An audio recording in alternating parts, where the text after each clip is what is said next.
வணக்கம்.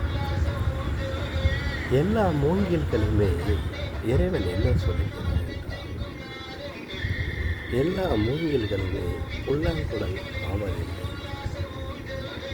ஏணியாகவும் பலருக்கு மூங்கில் ஏணியாகவும் ஆகிறது. பலருக்கு கட்டிலாகவும் தூங்குவதற்கு கட்டிலாகவும் பயன்படுகிறது, வீடாகவும் பயன்படுகிறது, படகுக்காகவும் பயன்படுகிறது, ஊஞ்சலுக்காகவும் பயன்படுகிறது.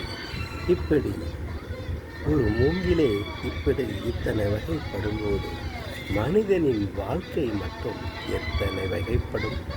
ஒருவன் ஏழை, ஒருவன் பணக்காரன், ஒருவன் நடுத்தரவன், ஒருவன் பிச்சைக்காரன், ஒருவன் கொடுப்பது இடத்தில் இருப்பான், ஒருவன் வாங்குவது இடத்தில் இருப்பான், ஒருவன் வேலை பார்க்குற இடத்தில் இருப்பான், ஒருவன் வேலை கொடுக்கிற இடத்தில் இருப்பான். இப்படி பல சந்தர்ப்பங்களால் ஆனதுதான் இந்த உலகம்.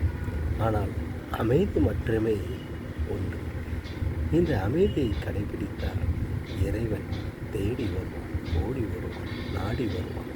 ஆகவே உங்களும் இறைவன் இருக்கிறார், மறைந்து இருக்கிறார்.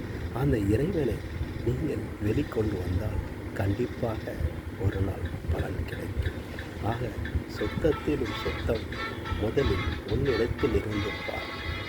மற்றவர்களை குறை கூறுவதில் அல்ல சுத்தம்.